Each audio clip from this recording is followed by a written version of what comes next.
నెల్లూరు నగరంలో రాష్ట్ర పురపాలక పట్టణాభివృద్ధి శాఖ మంత్రి డాక్టర్ పొంగూరు నారాయణ చేస్తున్న అభివృద్ధిని చూసి ఎంతో మంది దాతలు ఫిదా అవుతూ ముందుకొస్తున్నారు. నిరంతర శ్రామికుడు, అభివృద్ధిలో ఎక్కడ కూడా రాజప్పాడని నేత మంత్రి నారాయణ అని వారు కొనియాడుతున్నారు. అభివృద్ధిలో తమ వంతు సహకారం అంటూ పలువురు ముందుకొచ్చి పలు రకాల సేవా కార్యక్రమాలను చేపడుతున్నారు. అందులో భాగంగా నెల్లూరులో పేద నిరుపేద విద్యార్థులకు ఆధునిక టెక్నాలజీతో విద్యను అందించేందుకు అధునాతన సదుపాయాలతో తీర్చిదిద్దిన వీఆర్ఎంసీ హైస్కూల్ మంత్రి పొంగూరు నారాయణ సూచనల మేరకు యూనియన్ బ్యాంక్ వారు కార్పొరేట్ సోషల్ రెస్పాన్సిబిలిటీ నిధుల వినియోగంలో భాగంగా నెల్లూరు నగరపాలక సంస్థకు 1,20,00,000 విలువైన 4 స్కూల్ బస్సులను బహుకరించారు. స్థానిక వీఆర్ మున్సిపల్ పాఠశాల మైదానంలో మంగళవారం స్కూల్ బస్సుల ప్రారంభోత్సవం చేపట్టారు. నెల్లూరు నగరపాలక సంస్థ కమిషనర్ వైఓ నందన్ హాజరై జెండా ఊపి స్కూల్ బస్సులను ప్రారంభించారు. రాష్ట్ర మంత్రి పొంగూరు నారాయణ ఆలోచనల మేరకు అభివృద్ధికి సహకరిస్తున్న దాతలను ఆయన అభినందించారు.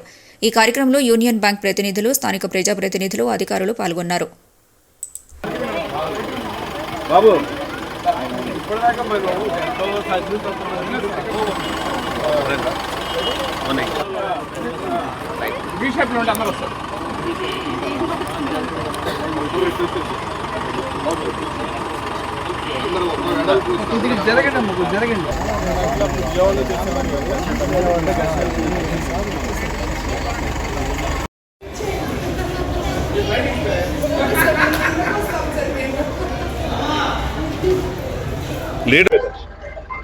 అందరికీ నమస్కారం. ఈరోజు యూనియన్ బ్యాంక్ ఆఫ్ ఇండియా వారి యొక్క సౌజన్యంతో నెల్లూరు నగరంలో ఎంతో ప్రతిష్టాత్మకంగా చేపట్టినటువంటి VR municipal corporation high school వారికి 4 బస్సెస్ని కార్పొరేట్ సోషల్ రెస్పాన్సిబిలిటీ కింద డొనేట్ చేయడం జరిగింది.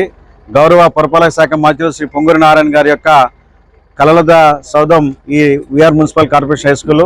దీన్ని ఎంతో అద్భుతంగా తీర్చిదిద్దడమే కాకుండా ఇక్కడ చదివేటువంటి పేద నిరుపేద విద్యార్థులందరికీ కూడా ఉచిత బస్సు ఏర్పాటు చేయనటువంటి సంకల్పంతో వారు చేపట్టినటువంటి అడుగులో భాగంగా ఈ రోజున ఈ కార్పొరేట్ సోషల్ రెస్పాన్సిబిలిటీ కింద 4 బస్సెస్ని యూనియన్ బ్యాంక్ ఆఫ్ ఇండియా వారు ఇచ్చారు.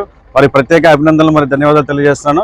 అదేవిధంగా రానున్న కాలంలో కూడా పూర్తిగా అన్ని బస్సులు 10 బస్సెస్ ఈరోజు రన్ చేస్తూ ఉన్నాం. అన్ని బస్సెస్ కూడా ఈ విధంగా కార్పొరేట్ సోషల్ రెస్పాన్సిబిలిటీ తీసుకొచ్చి ఇవి శాశ్వతంగా municipal corporation high school VR వారికి అందుబాటులో ఉండేట్టుగా చేస్తామని చెప్పి సందర్భంగా తెలియజేస్తున్నాను.